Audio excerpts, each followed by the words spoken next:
సమూయేలు 2వ గ్రంథం 17వ అధ్యాయం 26 నుంచి 29 వచనాలు ఒక సహోదరుడు నా కొరకు చదివి పెట్టాలని ప్రేమతో మనవి చేస్తా ఉన్నాను. సమూయేలు 2వ గ్రంథం 17వ అధ్యాయం 26 నుంచి 29 వచనాలు.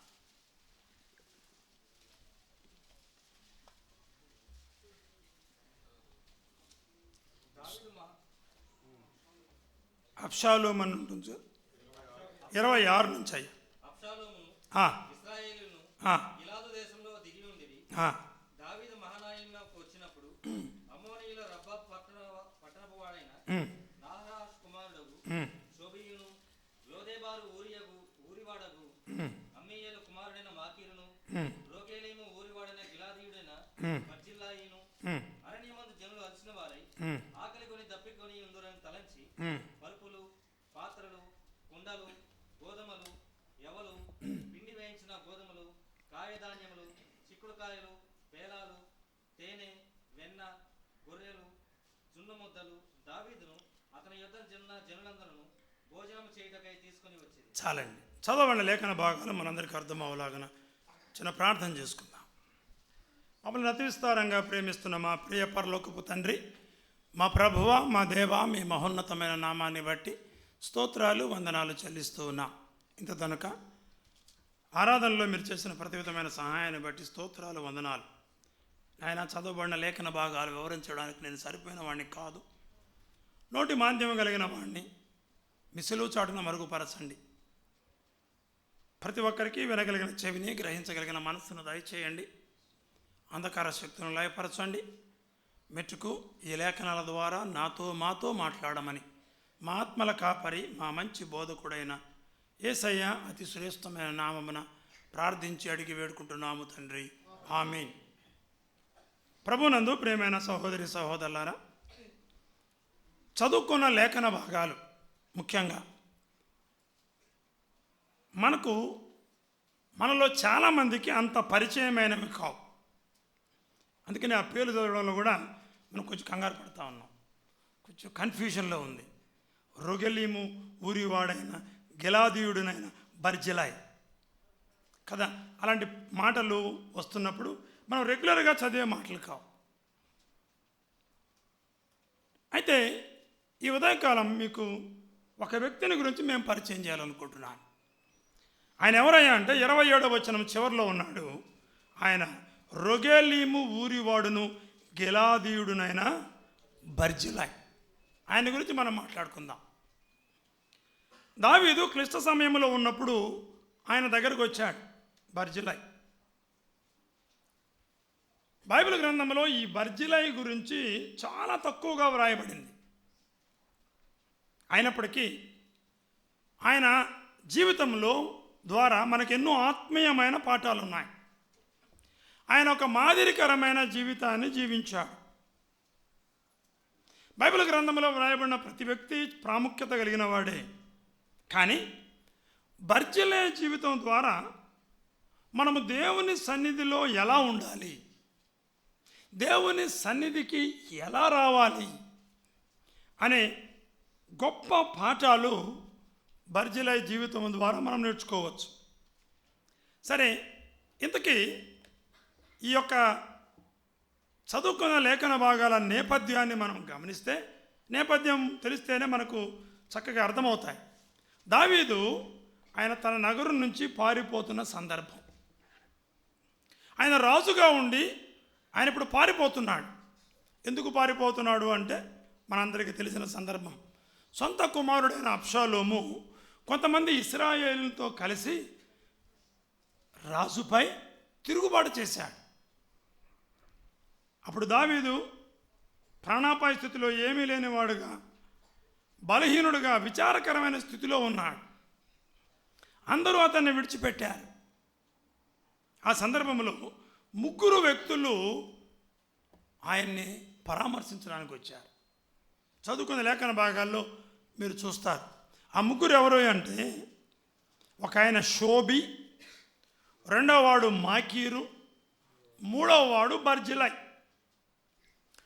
వాళ్ళు పరామర్శించడానికి వచ్చినప్పుడు వాళ్ళు ఏం చేశారు? ఇది ఇందాక బ్రదర్ చదివారు. పరుపులు తీసుకొచ్చారు, పేలాలు తీసుకొచ్చారు, జున్ను తీసుకొచ్చారు, తేనెలు తీసుకొచ్చారు. అవన్నీ మరి వాళ్ళు అరణ్యంలో పారిపోతూ ఉన్నారు. మనకంటే క్యాటరింగ్ ఉంటుంది, ఇక్కడ మనం వెంటనే తెప్పించుకుంటాం. మనకు స్విగ్గీలు ఉన్నాయి, ఇంకొకటి ఉన్నాయి. మరి అప్పుడు అవన్నీ లేవు కదా. కాబట్టి పరామర్శించడానికి వచ్చిన ముగ్గురు ఏం చేశారంటే అవన్నీ తీసుకొని వెళ్ళారు. జాగ్రత్త గమనించండి, ముగ్గురు వ్యక్తులు వచ్చారు. దావీదు కష్ట సమయంలో ఈ ముగ్గురు వ్యక్తులు వచ్చారు. కాబట్టి ముగ్గురు వ్యక్తులు చాలా మంచివారే, అంతే కదండి. మన స్నేహితులు ఎప్పుడు మన చుట్టూ ఉంటారు కదా. ఎప్పుడు ఉంటారు? మనం బాగా ఉన్నప్పుడు, ఆర్థికంగా పరిపుష్టి కలిగినప్పుడు మన చుట్టూ చాలామంది ఉంటారు. నిజానికి మనము క్లిష్ట సమయంలో ఆర్థిక ఇబ్బందుల్లో ఉంటే మన దగ్గరికి ఎంతమంది వస్తారండి? మనం కూడా పోం, ఎందుకంటే పోతే మనల్ని డబ్బులు అడుగుతాడేమో అని. క్లిష్ట సమయంలో వచ్చిన వాడే నిజమైన స్నేహితుడు. దావీదు రాజు అరణ్యములో ప్రాణాపాయ స్థితిలో పారిపోతున్న సందర్భం ఈ ముగ్గురు వ్యక్తులు ఆయన చూడడానికి వచ్చారు, పరామర్శించడానికి వచ్చారు. ఈ ముగ్గురు యొక్క నేపథ్యాలు గమనిస్తే షోబి అంటే ఎవరు అంటే నాహాషు కుమారుడు. నాహాషు ఎవరయ్యా? సమూయేలు 2వ గ్రంథం 10వ అధ్యాయం మొదటి 5 వచనాలు ఇంటికి వెళ్ళి చదవండి, ఎందుకంటే నాకు ఇచ్చిన సమయంలోనే నేను కంప్లీట్ చేయాలి. కాబట్టి ప్రతి వచనం నేను చదవలేను. మీరు నోట్ చేసుకోండి. సమూయేలు 2వ గ్రంథం 10వ అధ్యాయం 1 నుంచి 5 వచనాలు చదివితే, అమ్మోను రాజు అయినటువంటి నాహాషు అతను మృతి నొందగా అతని కుమారుడు హానూను రాజ్య పరిపాలన చేస్తున్నాడు. అమ్మోను రాజు దావీదుకు స్నేహితుడు.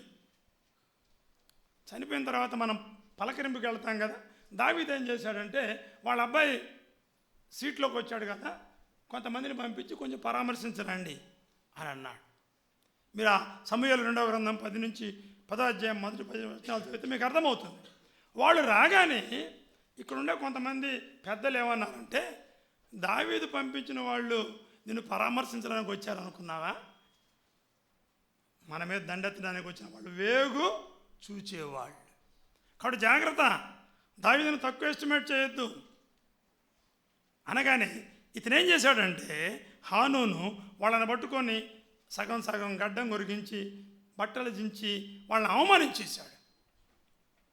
ఆ విషయం దావీదుకు తెలిసింది, కానీ దావీదు వాళ్ళని శిక్షించలే. ఎందుకంటే వాళ్ళ నాన్నగారితో మంచి స్నేహం ఉంది. ఏదో చేశాడులే అని కనికరం చూపించాడు. తర్వాత హనాను కూడా చనిపోతే ఆయన తమ్ముడు అయిన షోబి రాజ్య పరిపాలనకు వచ్చాడు. కానీ దావీదు హనాను చేసిన పనికి ఎటువంటి కక్ష పెట్టుకోలేదు, వాళ్ళ మీద దండెత్తలేదు. వాళ్ళ నాన్నగారిని బట్టి వాళ్ళ మీద కనికరం చూపించాడు. షోబి ఆ విషయాన్ని గుర్తుపెట్టుకున్నాడు. షోబి ఏం చేశాడంటే వాళ్ళ నాన్నగారి వల్లే దావీదుతో స్నేహం చేయడానికి ఇష్టపడ్డాడు. కాబట్టి నన్ను కనికరం చూపించి నా మీద దండెత్తకుండా మా అన్న చేసిన పనికి నన్ను చంపివేయలేదు దావీదు. కనుక ఆయన కష్టంలో ఉన్నాడు, నేను వెళ్ళి ఆయన్ని పరామర్శించాలి. షోబికి కారణం ఉంది కదండి. అంటే షోబి మేలు పొందాడు, కనికరాన్ని పొందాడు. దావీదు కష్ట సమయంలో ఆయన్ని ఆదరించడానికి వచ్చాడు. మంచిది. ఇక రెండోవాడు మాకీరు, అమ్మీయేలు కుమారుడైన మాకీరు. సమూయేలు 2వ గ్రంథం 9వ అధ్యాయం మొదటి 10 వచనాలు చదవండి. మీ అందరికీ తెలిసిందే, దావీదుకు యోనాతానుకు మంచి స్నేహం ఉంది.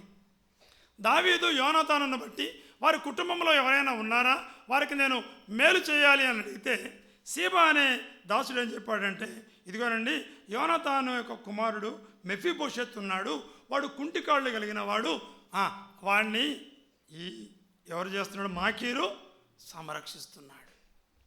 దావీదు మెఫీబోషెత్తును తీసుకొని వచ్చి రాజకుమారుడిగా చూసుకున్నారు. మనందరం ఆరాధనలో కూడా ఆయన గురించి మాట్లాడతాం. మెఫీబోషెతు రాజు బల్ల యొద్ద కూర్చొని ఆ యొక్క గౌరవాన్ని పొందాడు. ఇక్కడ దావీదు శత్రువులను సైతం కృప చూపించాడు. మామూలుగా రాజుల యొక్క నీతి ఏంటండి? శత్రుశేషము ఉండకూడదు. వాళ్ళు ఎంత ఫ్రెండ్స్ అయినా కూడా ఉండడానికి వీల్లేదు. ఎందుకంటే వాళ్ళు ఎప్పుడైనా నాకు ఇబ్బంది పెడతారు. అదే కదా సౌలు ప్రాబ్లం. యోనాతాను రాజుగాడు, ఈ దావీదు అయిపోతాడు అనే కదా ఆయన సమస్య. ఒక సేవకుడు మాట్లాడుతున్నాడు, ఆ రోజు ఆ స్త్రీలు ఆ పాట పాడకుండా ఉంటే దావీదుకి ఇబ్బంది వచ్చేది కాదన్నారు. కొంచెం వరుసను మార్చుంటే బాగుండేది. దావీదుకి 1000 కొలది, సౌలుకు 10,000 కొలది అంటే స్త్రీ మారిపోయి ఉండేది. ఇట్ట పాడేసరికి ఏదో ప్రాబ్లం వచ్చింది అని ఒక ఆయన సరదాగా మాట్లాడాడు. ఇప్పుడు న్యాయానికి దావీదు రాజనీతిని ప్రదర్శించి యోనాతానుని బట్టి వాళ్ళ కుటుంబంలో ఎవరైనా ఉన్నారా, సౌలు కుటుంబంలో ఎవరైనా మిగిలిన్నారని కనుక్కొని వాళ్ళని తీసుకొచ్చి చంపేసుకోవాలి. కానీ దావీదు ఏం చేశాడు? రాజకుమారుల్లో ఒకనిగా ఎంచి తన భోజనం పళ్ళం చుట్టూ ఆయన కూర్చుండబెట్టి ఒక రాజకుమారుడికి వాసన మర్యాదనిచ్చాడు, కృప చూపించాడు. శత్రువు పైన దావీదు కృప చూపించాడు. కాబట్టి మాకీరు రావడానికి కూడా ఒక రీజన్ ఉంది. నేను ఎందుకు ఈ మాటలు చెబుతున్నానంటే, బర్జిల్లైకి దావీదు నుంచి ఎటువంటి లాభము పొందలేదు. షోబి రావడానికి ఒక కారణం ఉంది, ఎందుకంటే కనికరం పొందాడు. మాకీరు రావడానికి ఒక కారణం ఉంది, దావీదు యొక్క కృప పొందాడు. బర్జిల్లైని మీరు చూడండి, అసలు ఆయనకి దావీదుకి సంబంధమే లేదు. ఆయన కేవలం రాజ్యంలో ఒక పౌరుడు మాత్రమే. జాగ్రత్తగా గమనించండి. ఈ మాటలు మనము కేవలము దావీదుని గురించి మాట్లాడి మనం వెళ్ళిపోవడానికి కాదు వచ్చింది. ఈరోజు మనం ఇక్కడ చేరి ఉన్నాం. ఏవో 4 మాటలు మంచి మాటలు వినేసి వెళ్ళిపోతే పుణ్యం రాదండి. చాలామంది అలాగ అనుకుంటుంటారు. ఆదివారం వెళ్ళి అక్కడ ఉంటే 4 మంచి మాటలు చెప్తారు, కొంచెం పుణ్యం జోబులు వేసుకొని వస్తామని. పుణ్యాలు రావండి. చాలామంది భావన ఇదే. ఎందుకంటే వాక్యాన్ని విని ఆ చొప్పున జీవించకపోతే మీరు ఎక్కడికి వచ్చినా వేస్టే. ఇప్పుడు దావీదుని గురించి మాట్లాడుకుంటున్నాం. వెంటనే మన మనసు, మన ఫోకస్ దాని మీదకి రావాలంటే మన పరమ దావీదైన ప్రభు అయిన యేసుక్రీస్తు వారి మీదకి రావాలి. అది నా ఉద్దేశం. మన పరమ దావీదు, ఆయన మన పట్ల చూపిన కనికరము, ఆయన మన చోట్ల చూపిన కృప. మరి బర్జిల్లై మనం చూస్తూ ఉన్నాం. ఎందుకు వచ్చాడు అని అంటే నేను 4 మాటలు చెప్తాను. బర్జిల్లై రావడానికి కారణం, బర్జిల్లై దావీదుని ఎందుకు చూశాడు, ఎందుకు పరామర్శించాడు? నెంబర్ 1, హిజ్ లాయల్టీ, అతని విధేయత, రాజభక్తి. చెప్పాను కదా, బర్జిల్లై దావీదు ద్వారా భౌతిక సంబంధమైన అవసరాలు ఏం పొందలేదు, ఏ లాభాలు పొందలేదు. ఆయన కేవలం ఆ దేశ పౌరుడు మాత్రమే. ఆయన రాజు అభిషేకించబడిన వాడు కనుక ఆ రాజుకు ఇప్పుడు ఇబ్బంది ఉంది. ఆయన పౌరుడిగా నేను ఆయన వెళ్ళి చూడాలి. మా రాజు అండి. విధేయత. మనకి ఇది పాఠం కాదా? దావీదు రాజు అభిషేకించబడిన వాడు, బర్జిల్లైను చూడడానికి వచ్చాడు. ఈరోజు మనం మందిరంలో ఉన్నాము అంటే మనకి ఎన్ని కారణాలు ఉన్నాయి కదా. లోక సంబంధమైన కారణాలు ఉన్నాయి. అన్నిటికన్నా ఆత్మ సంబంధమైన కారణం ఏంటి అంటే మనల్ని మరణములో నుంచి జీవములోకి నడిపించాడండి.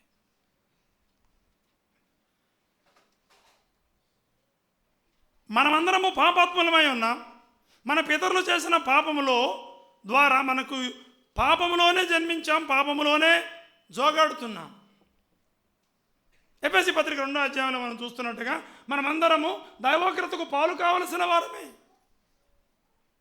నిత్యాగ్నికి మనం వారసులమే. మనలో ఏ మంచి లేదు, ఏ యోగ్యత లేదు. రోమపత్రిక 5వ అధ్యాయంలో మనం చూస్తాం, మనం బలహీనంగా ఉన్నాం, మనం భక్తిహీనులంగా ఉన్నాం, మనం శత్రువులంగా ఉన్నాం, మనం దూరస్తులంగా ఉన్నాం. మనమందరము నిత్యాగ్నికి వారసులం. ప్రభువైన యేసుక్రీస్తు వారు తన పరలోక భాగ్యాన్ని విడిచిపెట్టి మనల్ని ముందుగానే ప్రేమించి జగత్తు పునాది వేయబడక మునిపే ప్రణాళికను రచించి మానవులందరినీ రక్షించడం కొరకు ఆయన తన మహిమను విడిచిపెట్టి ఈ లోకంలో నరావతారిగా జన్మించాడు. కలవరి శిలవలో మన కొరకు ప్రాణం పెట్టాడు, రక్తమంతా కార్చాడు,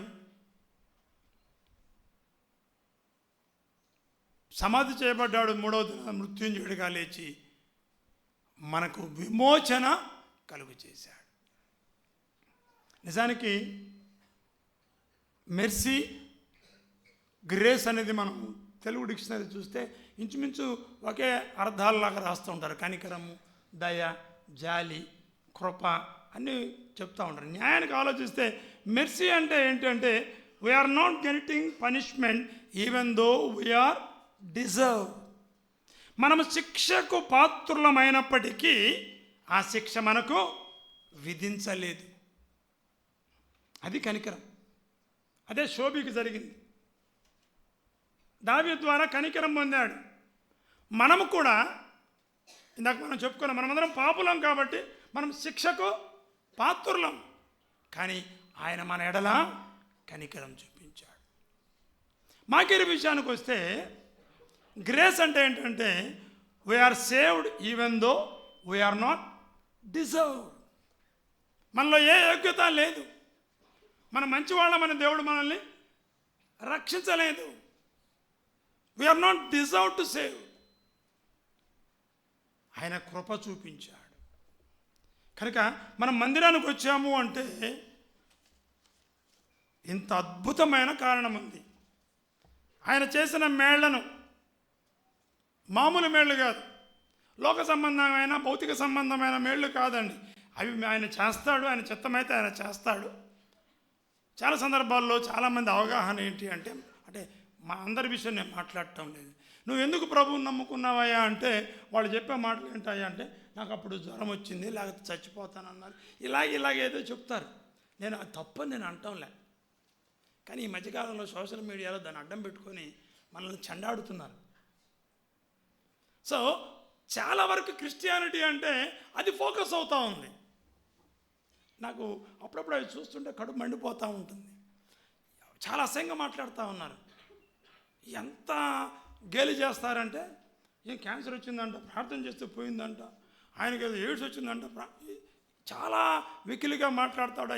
యాంకర్లు ఇంకా నవ్వుతూ ఉంటారు. చాలా బాధగా ఉంటుంది. అంటే వాళ్ళకి క్రిస్టియానిటీ ఆ విధంగా ఎక్స్పోజ్ చేయబడింది కొంతమంది వల్ల. ఒకళ్ళు అంటారు మరి ఇంత ప్రకారం జరుగుతుంటే ఇన్ని కార్పొరేట్ హాస్పిటల్ ఎందుకు, ఇలా అసలు అది కానే కాదు. స్వస్థపరుచు యెహోవాను నేనే, ఆయన చిత్తమైతే స్వస్థపరుస్తాడు. ఒకవేళ నువ్వు చనిపోయే స్థితిలో ఉంటే నిన్ను రక్షిస్తే నువ్వు ప్రభువుని నమ్ముకున్నావు, మంచిదే, సాక్ష్యం బాగానే ఉంది, తర్వాత చావా? అంతే కదండి. నువ్వు మరణకరమైన రోగం నుంచి బతికావయ్యా, 70 ఏళ్ళు బతికావు, తర్వాత చావా? ఒకవేళ చచ్చిపోతే అప్పుడు దేవుడు కాదా? సో మన పాయింట్ అది కాదు. మరణంలో నుంచి జీవంలోకి నడిపించాడండి. ఈ ఆత్మ యుగయుగాలు నరకములో పడకుండా నిత్య రాజ్య వారసునిగా చేశాడు. అందును బట్టి మనం ప్రభు దగ్గరికి వచ్చాం. ఈ మధ్యకాలంలో మనం జీవిస్తూ ఉంటే దేవుడు మనకు అవసరమైన వాటిని ఆయన ఇస్తాడు. ఒకవేళ రోగం వస్తే దాన్ని బాగు చేస్తే ఆయన చిత్తమైతే ఆయన బాగు చేస్తాడు. అంతేగాని ప్రభువైన యేసుక్రీస్తు వారు ఈ లోకానికి ఎందుకు వచ్చాడు? మనందరికీ తెలిసిన మాటలే. నశించిన దానిని వెదకి రక్షించడం ఆయన ఉద్దేశం. కానీ ఆయన వచ్చింది కుంటి వాళ్ళని బాగా కాళ్ళు ఇవ్వడానికి కాదు, గుడ్డి వాళ్ళకి చూపినివ్వడానికి కాదు, చనిపోయిన వాళ్ళని లేపడం, అది మాత్రమే ఆయన ఉద్దేశం కాదు. చాలామంది ఉద్దేశంలో ప్రభువైన యేసుక్రీస్తు వారు ఎవరయ్యా అంటే is a good magician, is a good doctor, is a good lawyer, ఈ రకంగానే ఆయన ఎక్స్పోజ్ చేస్తూ ఉన్నారు. అది కాదండి. మన ఆత్మ రక్షణ నిమిత్తము ప్రభు అయిన యేసుక్రీస్తు వారు ఈ లోకానికి వచ్చారు. నిత్య నరకానికి వారసులంగా ఉన్న మనలను రక్షించి నిత్య జీవానికి ఆయన వారసులు చేశాడు. కనుక ఆయన సన్నిధికి మనము పరుగు పరుగున రావాలి. ఈరోజు నేను కొంచెం లేటుగా రావడం జరిగింది. నా డ్రైవర్ రావడం లేటు కావడం వల్ల నేను వచ్చేసరికి చక్కగా కార్యక్రమం జరుగుతూ ఉన్నాయి. కాబట్టి మిమ్మల్ని అందరూ నేను అప్రిషియేట్ చేస్తూ ఉన్నాను. మీరందరూ సమయానికే వచ్చి ఉన్నారు. మా సంఘంలో అంత సమయానికి రారు. కాబట్టి అన్నగారికి కూడా అభినందనలు. కనుక బర్జిలై ఎటువంటి లాభాలు పొందకపోయినప్పటికీ ఆయన రాజభక్తి విధేయతను బట్టి ఆయన చూడడానికి వచ్చారు. అయితే మనం ఇక్కడ చేరి ఉన్నామంటే మనం ఆత్మరక్షణ పొంది ఉన్నాం. మరణములో నుంచి జీవములోకి నడిపించబడిన అనుభవంలోకి మనం వచ్చాం. ఇంత మేలు చేసినటువంటి దేవుని సన్నిధికి మనం ఎలా రావాలి? పరుగు పరుగున రావాలి. దేవుని విషయంలో, దేవుని సన్నిధిలో మనము ఆతృతతో ఎదురు చూడాలండి. మళ్ళీ ఎప్పుడు ఆదివారం వస్తుంది, మళ్ళీ ఎప్పుడు బుధవారం వస్తుంది, మళ్ళీ ఎప్పుడు శుక్రవారం వస్తుంది. ఆయన సన్నిధిలో మనము పరుగెత్తుకొని రావాలి. రాజైన హిజ్కియా పెందల కడ లేచి ఏం చేశాడు? ఊరి పెద్దలను తీసుకొని మందిరానికి వెళ్ళాడు. కనుక బర్జిలైకి ఆయన మీద ఉన్నటువంటి భక్తి మనం చూస్తున్నాం. లాయల్టీ. మన పరమ దావీదు విషయంలో కూడా మనం అంతే విధేయత కలిగి ఉండాలి. రెండోది చూస్తే his labour, his loyalty, his labour. ప్రయాస అండి. మీరు గమనించారు లేదో, వాళ్ళు వచ్చేటప్పుడు ఏం తెచ్చారు? పరుపులు తెచ్చారు. తర్వాత ఏం చేశారు? పాత్రలు, పేలాలు, గోధుమలు, పాలు. అంటే దావీదును చూడడానికి బర్జిలో ఏం చేశాడంటే ప్రయాసపడ్డాడండి. ఆయన దగ్గర ఎంతమంది ఉంటారో మనకు తెలియదు. వాళ్ళందరికీ పరుపులు కావాలి. ఒకవేళ అనుకుందామండి, ఒక 100 మంది ఉన్నారు అనుకుందాం. అంటే 100 పరుపులు తెచ్చుకోవాలా? మరి వాళ్ళందరికీ ఫుడ్ ఏర్పాటు చేయాలా? అది చాలా అసాధారణమైన విషయం. జున్ను తీయాలి, తేనె తీయాలి, అందరికీ ఇవ్వాలి కదా. ఒకరికిచ్చి ఒకరికి ఇవ్వకపోతే బాగోదు కదా. అందులో అరణ్యంలో అందరూ అలసిపోయి ఉన్నారు, ఆకలితో ఉన్నారు. దావీదును కలవడానికి ఆయనకు విధేయత కాదు కానీ ఆయన ప్రయాసపడుతున్నాడండి, సిద్ధపాటు కలిగి ఉన్నాడు. ఇప్పుడు మనం ఇందాక అన్న కూడా జ్ఞాపకం చేశారు, ఆరాధనకు వస్తున్నాం, ఎంత సిద్ధపాటు కలిగి ఉన్నాం. మనందరం ఆలోచించుకోవాలి, ఎంత ప్రయాసపడుతున్నాం. ఈనాడు సిద్ధపాటు లేకుండా నువ్వు మందిరానికి వచ్చి ఏదో ఆ రొట్టె ఆ రసం తీసుకున్నంత మాత్రాన, నేను మళ్ళీ చెప్తున్నా, మనకేం పుణ్యం రాదండి. నువ్వు సిద్ధపడాలి, నువ్వు ప్రయాసపడాలి.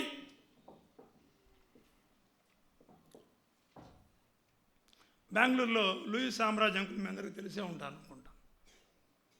శనివారం సాయంత్రం విజ్ఞాపన ప్రార్థనకు రాకపోతే ఆదివారం ఆరాధన కట్. నువ్వు ఎంత పెద్దవాడైనా కానీ,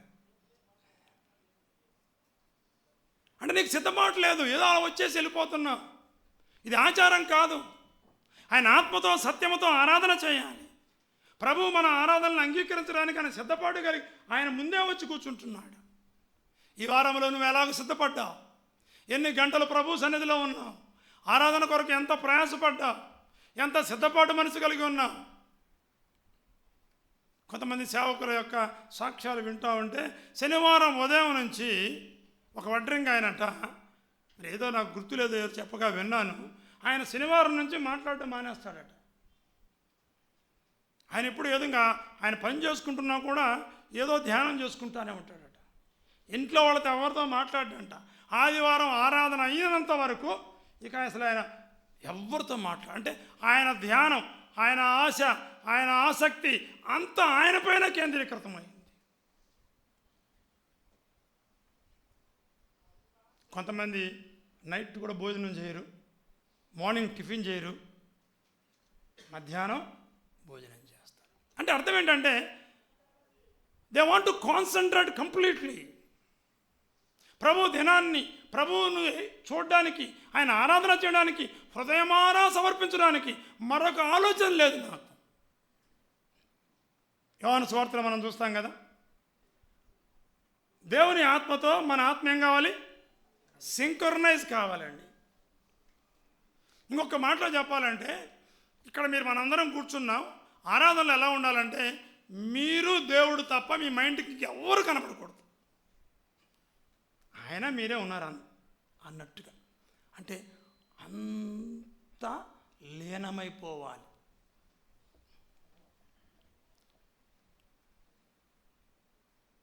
అందుకనే మనం పెద్దలు మనకు నేర్పించిన మనం పాడే పాటలు కానివ్వండి, హెచ్చరికలు కానివ్వండి, ఇవన్నీ ఏం చేస్తాయి? హృదయాలను ఆయన వైపుకు మలుస్తుంటాయి. అంటే మీరు బయట ఆలోచనలతో ఆయన మీ హృదయాన్ని నింపుకోవాలి. ఆయన చేసిన మేళ్ళు, ఆయన చేసిన బలియాగం, ఆయనను కీర్తించాలి, ఆయనను గానం చేయాలి. ఆయన తప్ప నీ హృదయంలో మరి ఎవరు ఉండకూడదు. అది ఆత్మతో సత్యముతో ఆరాధన. నిజంగా అలాంటి ఆరాధన మనం చేస్తున్నామా? ఈరోజు కళ్ళు మూసుకుంటే మనకి ఏమేమో జ్ఞాపకం వస్తాయి. ఇక్కడ ఉంటున్నాం, ఏదో మీ జ్ఞాపకం. అంటే నా వ్యక్తిగత అనుభవం చెప్తున్నానండి, మీ గురించి నేను అంటాను. నాకు కూడా అలా వచ్చిన సందర్భాలు ఉన్నాయి. ఇలా వాక్యం చదివినప్పుడు నన్ను నేను సరి చేసుకున్నాను. మీ సంగతి కాదు. చాలా సందర్భాల్లో ఏదో ఆలోచిస్తూ ఏదో అలాగ చేస్తూ ఉంటాం. జాగ్రత్తగా గమనించండి. సిద్ధపాటుతో మన పరమ దావీదును మనం కలుసుకుందాం, ప్రయాసపడదాం. ఏదో ఒకటి చేస్తూ ఎలాగో అలా చూస్తూ టీవీలు చూస్తూ టక్ మనం వచ్చేసి ఇక్కడికి వచ్చి ఆరాధనలో పాల్గొంటే మనం ఆరాధనలో పాల్గొని మనం వెళ్ళిపోతున్నాం. కానీ ఒకవేళ దేవుడు నీ ఆరాధన నేను తీసుకోలేదంటే నీ పరిస్థితి ఏంటి కదా? ఇమాన్యుయల్ నీ ఆరాధన నేను స్వీకరించలేదంటే ఇక నేను వచ్చి వేస్ట్ కదా. అంత మాత్రంగా పరిగెత్తి రావడం అవసరం ఏంటి? చాలామందికి ఆ విషయం తెలియటం లేదు. ఒకవేళ ఎప్పటికప్పుడు అటెండెన్స్ వేసి కింద ప్రోగ్రెస్ రిపోర్ట్ ఇస్తే మనకన్నీ సున్నాలేమో కదా. అంటే మనందరికీ సున్నాలే. మనం ఆరాధన సరిగ్గా చేయలేకపోతున్నాం. నిజమైన ఆరాధన, అట్టి ఆరాధన దేవుడు కోరుకుంటున్నాడు. బర్జిలై దావీదును కలుసుకోవడానికి సిద్ధపడి వస్తున్నాడు, ప్రయాసపడుతున్నాడు. మన పరమ దావీదును మనం కలుసుకోవడానికి మనం ఎలాంటి సిద్ధమైన మనసుతో వస్తున్నాం, ఎంత ప్రయాసపడుతున్నాం, ఎంత సిద్ధపాటు కలిగి ఉన్నాం, మనల్ని మనం పరిశీలించుకుందాం. మూడవదిగా చూస్తే హిజ్ లవ్. సమూయేలు 2వ గ్రంథం 19వ అధ్యాయం 31 నుంచి చూడాలి, సమయం లేదు. 17వ అధ్యాయానికి 19వ అధ్యాయానికి మధ్య ఏం జరిగింది అంటే 18వ అధ్యాయంలో అబ్షాలోము చంపబడతాడు. ఇశ్రాయేలు ప్రజలు తప్పు తెలుసుకొని దావీదును ఏం చేస్తారంటే, అయా నువ్వు మాకు రాజుగా ఉండు అని వాళ్ళు పిలవడానికి వస్తారు. మరి దావీదు అరణ్యవాసం నుంచి ఆయన తిరిగి ఎక్కడికి వెళ్ళాలి? సింహాసనానికి వెళ్ళడానికి సిద్ధమవుతున్నాడు. ఆ సందర్భంలో 19వ అధ్యాయానికి మనం చూస్తే అక్కడ జరుగుతున్న విషయం ఏంటంటే 31 నుంచి మీరు ఇంటికి వెళ్ళి చదవండి. 31 నుంచి చదివితే, బర్జిలై గిలాదు పర్వత ప్రాంతము నుండి యోర్దాను దిగి అద్దరికి దిగి ప్రయాణించాడు. బర్జిలైకి తెలిసింది దావీదు తిరిగి బెత్లెహేంకి వెళ్ళిపోతున్నాడు, మళ్ళీ ఆయన నేను చూడలేనేమో. పర్వత ప్రాంతం నుంచి దిగి వచ్చాడు, నది దాటాడు, వెళ్ళాడు. ఆయన దగ్గరికి వెళ్ళి ఒకసారి మళ్ళీ ఆయన్ని చూస్తున్నాడు. అప్పుడు దావీదు ఏమన్నాడు తెలుసా? బర్జిలై గారు మీరు వచ్చారా? నాకు అప్పుడు బాగా హెల్ప్ చేశారండి. మీరు బెత్లెహేంకి అంతఃపురానికి వచ్చేయండి. మీ వయసు కూడా 80 సంవత్సరాలు ఉన్నారు. అంతఃపురానికి వచ్చేసి నాతో పాటు మీరు హాయిగా ఉండండి, వృద్ధాప్యంలో ఉన్నారు, మీరు నాకు ఎంతో మేలు చేశారు అని అంటే ఆయన ఏమన్నాడో తెలుసా? మీరు ఇంటికి వెళ్ళి చదవండి, చాలా ఛాలెంజింగ్ మనకి మాటలు. ఆయన అంటాడు, అయ్యా నేను 80 సంవత్సరాలు, నేను ఎన్ని రోజులు ఉంటానయ్యా? ఒకవేళ నువ్వు నాకు అద్భుతమైన రుచి కలిగిన భోజనాలు పెడితే నా టేస్ట్ బడ్స్ ఆల్రెడీ పోయినాయి, నేనేం ఎంజాయ్ చేయగలను. మంచి సంగీతం వినిపించావనుకో, నాకు ఆల్రెడీ పని చేయటం లేదు చెవులు, ఐ కెనాట్ ఎంజాయ్. ఏదో మంచి డ్యాన్సులు పెట్టామనుకోండి, నా కళ్ళు క్యాట్రాక్టులు ఆల్రెడీ వచ్చేసాయి, 2 సార్లు ఆపరేషన్ అయిపోయింది, ఇప్పుడు కనపడటం లేదు. So I cannot enjoy. నన్ను రమ్మన్నారు, మంచిదే, నేను వచ్చి ఆ సౌకర్యాలు ఆ ఆనందాలు అనుభవించలేని వయసు. కానీ మీరు ఒక మాట గమనించండి, ఇక్కడ దావీదును చూడడానికి ఆయన ప్రయాసపడినప్పుడు ఆయన వయసు ఆయన గుర్తురాలా కదా. కొండల నుంచి దిగి వస్తున్నాడు, పేలాలు తయారు చేశాడు, జున్ను తయారు చేశాడు, పరుపులు ఎత్తుకున్నాడు, అంటే ఒక యువకుడులాగా పనిచేశాడు. కానీ బహుమానం ఇస్తానంటే నాకు వద్దంటున్నాడు. మనం ఎగ్జాక్ట్ రివర్స్లో ఉంటాం కదా, మనం ఎగ్జాక్ట్ రివర్స్. మీటింగ్లు ఉన్నాయి అన్న, మీకు తెలియదేమని మధ్య నా నడుము నొప్పి వచ్చింది, అంత ఎక్కువ పని చేయలేకపోతున్నాను.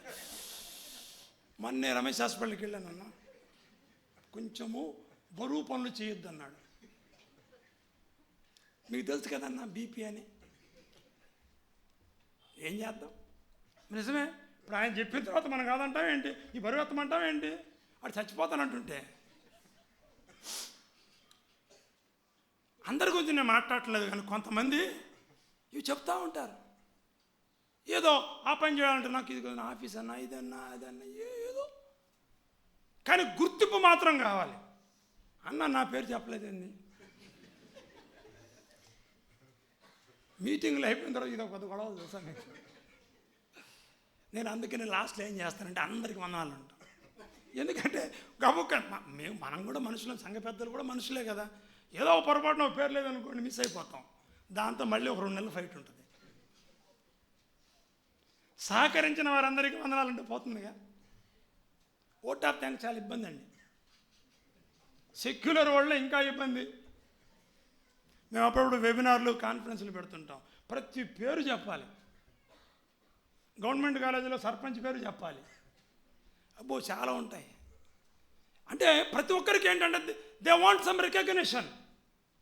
వాళ్ళు ఏం పని చేయరు కానీ వాళ్ళకి రికగ్నిషన్ కావాలి, పదవులు కావాలి, ప్రోత్సాహకాలు కావాలి, అన్నీ కావాలి. పని చేయమంటే మాత్రం మీకు తెలియదే ఉందన్న, నా పరిస్థితి బాగాలేదు. బర్జిలై మనకు ఇక్కడ సవాలండి. పని చేయడంలో ముందున్నాడు, బహుమానాలకి వృద్ధులున్నాయా అంటున్నాడు. చాలా సందర్భాల్లో మనము అంటే నేను మళ్ళీ మీ సంఘం గురించి మాట్లాడటం లేదు, అన్ని సౌకర్యంగా ఉంటే మందిరానికి వస్తారండి. ఏమాత్రం తేడా ఉంటే ట్రాఫిక్ జామ్ అన్న మీకు తెలియదు అన్న, అక్కడికి వెళ్ళలేకపోతున్నాం అన్న, కష్టం అన్న, మీకేం తెలుసు అన్న. ఈయన 80 ఏళ్ల మనిషి గిలాద పర్వతం నుంచి దిగొచ్చి మళ్ళీ పడవేసుకొని ఆ పక్కకి వెళ్ళి ఎక్కడికి వెళ్ళి దావీదును చూడడానికి వెళ్తున్నాడు. Out of his love and affection. మన పరమ దావీదును చూడడానికి మనం ఆయన పైన ప్రేమ ఉందా?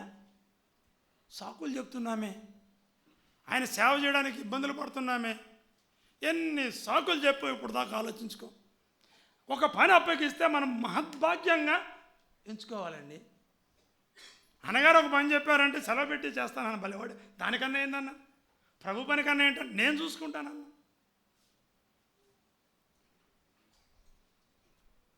మా సంఘంలో 3 రకాల మనుషులు ఉంటాం. 3 పని చేస్తారు. ఒకళ్ళు ఏంటంటే మీటింగ్ అనగానే, మీటింగ్ అయిపోగానే, గుడికి అయిపోగానే అన్న నేను ఆ 3 రోజులు సెలవు పెడతాను, నా కార్ రెడీగా ఉంది, మా ఇంట్లో ఒక రూమ్ రెడీగా ఉంది, మీరు ఎప్పుడు పిలిచినప్పుడు రెడీ.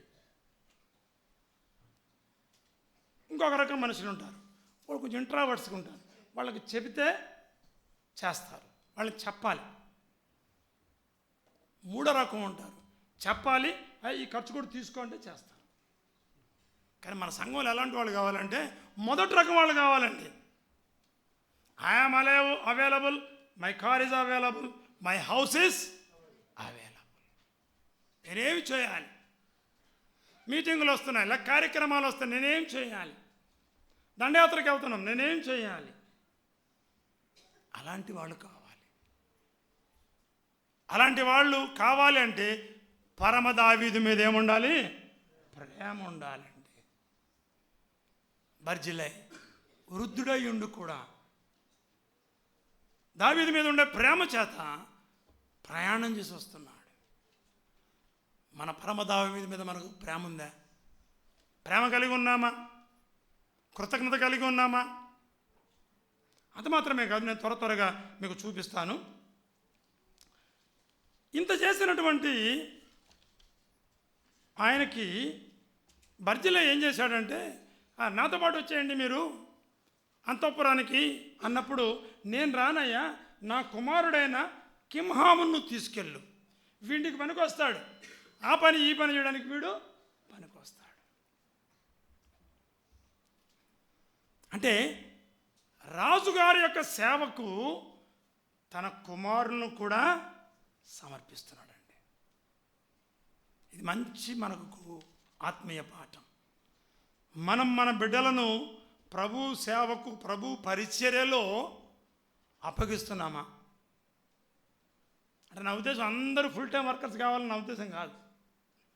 కనీసం కార్యక్రమాలు వచ్చినప్పుడు అన్నా వీడిని తీసుకెళ్ళండి అన్న, బిడ్డ ఏదో పని చెప్పండి, వీడికి ఆ మందిరంలో చాపలేస్తాడు, ఏదో పని చేస్తాడు.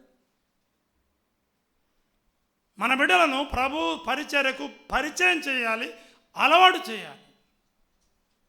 న్యాయానికి 80 ఏళ్ల వృద్ధుడికి ఆసరాకు వచ్చినటువంటి కుమారుడిని ఎట్లా పంపిస్తాడండి? సార్ నాకు మెడిసిన్స్ తెస్తాడు, హాస్పిటల్ తీసుకెళ్తాడు, ఇతను నా దగ్గర ఉండాలి కదా, మీరు తీసుకెళ్ళండి సార్ అంటే దావీదు మీద ఉండే ప్రేమను బట్టి తన కుమారుడిని అప్పగించాడు. అయితే దేవుడు ఎంత మాత్రం అన్యాయస్తుడు కాదండి. మనం చేసే ప్రతి పనికి ఆయన చెల్లిస్తాడు, రెట్టింపుతో చెల్లిస్తాడు. ఆయన ఎవరికి రుణస్తుడు కాదు. గిన్నెడు చన్నీళ్ళు ఇస్తే ఆకాశపు వాకిళ్ళు విప్పి విస్తారమైన వర్షాన్ని కురిపిస్తాడు, ఆశీర్వాదాన్ని ఇస్తాడు. 4వ పాయింట్ ఏంటంటే హిజ్ లెగసీ. ఆయన ఏం చేశాడంటే, దేవుడు బర్జిలైకి యాజకుల స్వాస్థ్యాన్ని ఇచ్చాడు. నేను త్వరగా చూపిస్తాను. ఎజ్రా గ్రంథం 2:61లో, మరియు యాజకులలో హబయ్యా వంశస్థులు, హక్కోజు వంశస్థులు గిలాదీయుడైన బర్జిల్లై యొక్క కుమార్తెలలో ఒకతను పెళ్లి చేసుకొని వారి పేళ్లను బట్టి బర్జిలై అని పిలువబడిన వంశస్థులయ్యారు. అంటే బర్జిలై తన కుమారుణ్ణి దావీదుకి ఇచ్చాడు. తర్వాత కాలంలో ఏం జరిగింది అంటే, ఒక యాజకుడు బర్జిలై కుమార్తెను పెళ్లి చేసుకొని ఇప్పుడు ఏ పేరు తీసుకున్నాడు? బర్జిలై ఇంటి పేరు తీసుకున్నాడు. న్యాయానికి బర్జిలై గురించి ఆలోచిస్తే కొంచెం డీప్గా, బర్జిలై ఎవరయ్యా అంటే యాకోబు ఉపపత్ని అయినటువంటి జిల్పా వంశస్థుడు. కానీ ఇప్పుడు ఏ క్రమములో చేర్చబడ్డాడు? లేవి క్రమములో చేర్చబడ్డాడు. అర్థం చేసుకోండి. బర్జిలై వంశం ఏంటంటే జిల్పా అంటే ఉపపత్నికి సంబంధించిన వాడిని దావీదు ఏం చేశాడు అంటే, దేవుడు పరమ దావీదు ఏం చేశాడు? ఆయన్ని యాజకుల వంశంలో చేర్చాడు. కొడుకు కదా, తండ్రి పేరు తీసుకుంటాడు, ఇంటి పేరు. ఇక్కడ అల్లుడు తీసుకున్నాడు. ఇర్మియా గ్రంథం 41వ అధ్యాయం 16 నుంచి 18 ఇంటికి వెళ్ళి చదవండి. ఇర్మియా గ్రంథం 41వ అధ్యాయం 16 నుంచి 18 మీరు అక్కడ చదివినప్పుడు చివరి మాట చెబుతాను. కల్దీయులకు భయపడి ఐగుప్తునకు వెళ్ళుదామనుకొని బెత్లెహేము దగ్గరనున్న గెరూతు కింహాములో దిగిరి అనే మాట చూస్తాం. నాకు టైం లేదు, అన్నిచ్చిన టైం దాటేసింది. సమూయేలు 2వ గ్రంథం 19వ అధ్యాయం నుండి మళ్ళీ చెప్తున్నాను. సమూయేలు 2వ గ్రంథం 19 నుండి ఇర్మియా గ్రంథం 41వ అధ్యాయం వరకు మధ్య కాలము సుమారు 500 సంవత్సరాలు. జాగ్రత్త గమనించండి. బర్జిలై ఏం చేశాడు? దావీదుకి కింహామును ఇచ్చేశాడు. కింహామును దావీదు అంతఃపురానికి తీసుకెళ్ళి రాజకుమారుల్లో ఒకనిగా చేసి బర్జిలైన బట్టి అతనికి కొంత స్థలాన్ని ఇచ్చాడు. అంటే రాజులు ఏర్పాటు చేసుకున్నటువంటి ల్యాండ్ ఇచ్చాడు.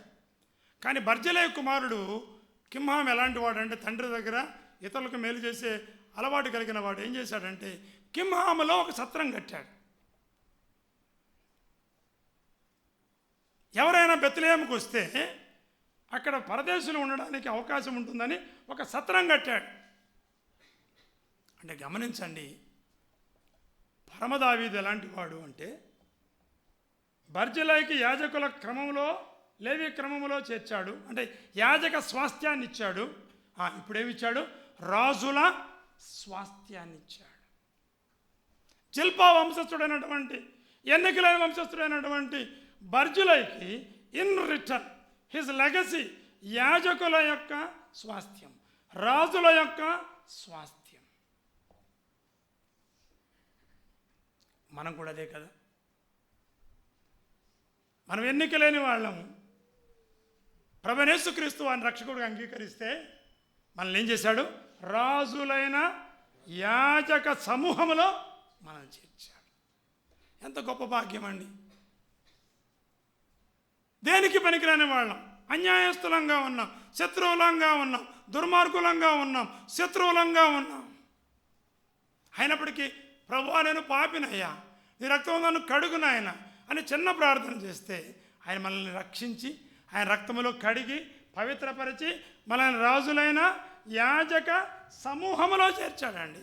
ఈరోజు మనం ప్రీస్ట్లీ కింగ్స్ అని చెప్పుకుంటాం. అంత మాత్రమే కాదు, కానీ బైబిల్లో లేదు, కానీ ఎక్స్ట్రా హిస్టరీ బైబిలికల్ బుక్లో నేను చదివాను. ఏంటంటే అది కరెక్ట్ కావచ్చు, కాకపోవచ్చు. 1000 సంవత్సరాల తర్వాత బెత్లెహేముకు ఒక యవన జంట వస్తుంది. చాలా కష్టపడి వస్తూ ఉంది. నిండు గర్భిణి, సత్రములో చోటు లేదు. ఆ సత్రములో ఉండే పాకలో జన్మనిచ్చింది. ఆమె పేరు మరియా. ఆ సత్రమే కింహాము సత్రం. అంటే దీనికి బైబిల్ ఆధారం లేదు కాబట్టి నేను ఖచ్చితంగా చెప్పను. ఒకవేళ అదే కరెక్ట్ అయితే బర్జిలైకి ఎంత గొప్ప ఆధిక్యత ఇచ్చాడు కదండి.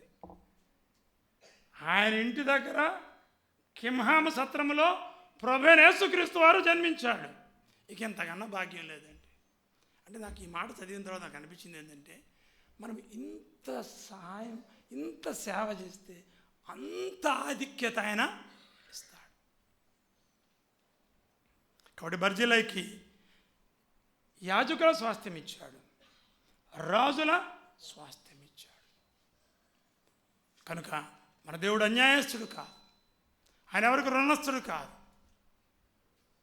అట్టి దేవుణ్ణి మనము ఎంతగా ప్రేమించాలి, ఆయన కొరకు మన జీవితాన్ని సమర్పించుకోవాలి. ప్రభు యొక్క రాకడ సమీపముగా ఉంటుండగా ఈలోక పనులు కొన్ని కట్టిపెట్టి ఆయన కొరకు ఎదురు చూద్దాం. ఆయన సేవలో ఏదో ఒక రకంగా ప్రత్యక్షంగానో పరోక్షంగానో మనం ఇన్వాల్వ్ అవుదాం. మన సమయాన్ని, మన శక్తిని, మన డబ్బును సాధ్యమైనంత ఎక్కువగా నూతన సంవత్సరంలో ఆయన కొరకు ఖర్చు పెడదాం. మన ధనాన్ని పరలోకములో సమకూర్చుకుందాం. కాబట్టి బర్జిలై షోబి రావడానికి కారణం ఉంది, మాకీర్ రావడానికి కారణం ఉంది. బర్జిలై కేవలం 4 అంశాలు: his loyalty, his labour, his love and his legacy. దేవుడి మాటలు మన కొరకు దీవించి ఆశీర్వదించును గాక. ఆమేన్. అవకాశం మరొకసారి ప్రేమ వందనాలు తెలియజేస్తాను.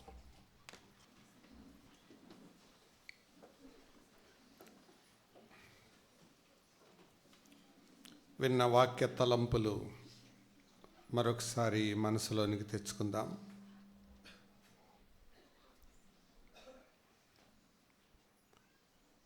ప్రతిఫలాపేక్ష లేకుండా కేవలము దావీదుపై ఉన్న ప్రేమతో, అతని భక్తితో, అతను శ్రమ తీసుకొని చేసిన త్యాగాలు ఒక ఉన్నతమైన స్థానానికి అతన్ని తీసుకుని వెళ్ళాయి. నన్ను గణపరుచు వారిని నేను గణపరుస్తాను, నన్ను తృణీకరించేవారు తృణీకారం పొందుతారు. ఆ నియమం ఎక్కడైనా ఎవరికైనా ఒకటే. ఇక్కడున్న మనందరం గణపరిచేవారమైన అవ్వాలి, తృణీకరించేవారమైన అవ్వాలి. దావీదును తృణీకరించిన వారు అడ్రస్ లేకుండా వెళ్ళిపోయారు. దావీదును గణపరిచిన వారు చరిత్రలో మిగిలిపోయారు, సృష్టించారు. పరమ దావీదు మన ప్రభువును గణపరిచిన వారు తప్పకుండా ఆయన చేత గణపరచబడతారు. ఈ సంవత్సరములో అటువంటి ప్రయోజనకరమైన సమర్పణ కలిగిన విశ్వాసులుగా, భక్తి కలిగిన, త్యాగము కలిగిన విశ్వాసులుగా జీవిద్దాం. ఇంకా ఎవరైతే రక్షణ పొందలేదో వారు త్వరగా మారు మనసు పొంది ప్రభు బిడ్డలుగా తీర్చబడండి. ఇది మిక్కిలి అనుకూల సమయం, ఇది రక్షణ దినం. ప్రార్థన చేద్దాం. దయగల పరిశుద్ధుడైన తండ్రి, నమ్మదగిన దేవ, మీ పాదాలకు వందనాలు, స్తోత్రాలు. సమూయేలు 2వ గ్రంథములో దావీదుకు సహాయపడిన, ప్రేమ చూపిన, నమ్మకంగా జీవించి ఉన్నత స్థానానికి ఎక్కిన బర్జిల్లై గురించి మా గమనంలోకి తీసుకొచ్చారు. వందనాలు. నమ్మిన వారిలో అట్టి తీర్మానం, అట్టి ఆలోచనలు కలిగించండి. ఏదో యాంత్రికమైన భక్తి విశ్వాసానికి అలవాటు పడడం కాక ఆచరణాత్మకమైన జీవితాలు అలవరచండి. కష్టాలు సహించడం, శ్రమలు సహించడం, పనికి ముందుగా ఉండడం, గుర్తింపుకు వెనుకగా ఉండడం అలవాటు చేయండి, నేర్పించండి. మీ చేతులకు అప్పగిస్తూ వాక్యం అందించిన మీ బిడ్డను కూడా బలపరిచి అనేక మంది మేలు కొరకై ఉపయోగిస్తారని నమ్ముతూ ఆరోగ్యాన్ని దయచేయమని, అలాగే ఉద్యోగములో, సంఘములో, కుటుంబములో సమన్వయంగా సాగిపోవడానికి ఇంకను సామర్థ్యత దయచేయమని, దూర ప్రాంతాల నుంచి బయలుదేరి వచ్చిన బిడ్డలు ఉన్నారు, వాక్య తలంపులతో నింపబడి వెళ్ళినట్లు కృప దయచేయమని, ఈ వారములో మా ఎదుటున్న పరిచర్యలు, ప్రయాణాలు, వీటన్నిటికంటే ముఖ్యంగా మీ రాకడ కొరకు, మీ రాజ్యం కొరకు ప్రతి వ్యక్తిని, కుటుంబాన్ని సిద్ధపరచమని యేసు ప్రభు దివ్య నామమున వినయంతో వేడుకుంటున్నాము తండ్రి. ఆమేన్. తండ్రి అయిన దేవుని ప్రేమ, మన ప్రభువును రక్షకుడు, ఆత్మల కాపరి అధ్యక్షుడు క్రీస్తు యేసు కృప, పరిశుద్ధాత్మని సన్నిధి, సహవాసం, సమాధానం సదా మనతో ఉండి ఆయన రాకడ పర్యంతం బర్జిల్లై వలె నమ్మకంగా, యథార్థంగా ఆయన కృపని ఎరిగి జీవించినట్లు సహాయం చేసి నడిపించునుగాక. ఆమేన్. మంచిది. అందరికీ వందనాలు. సెలవు తీసుకుందాం. వెనకాల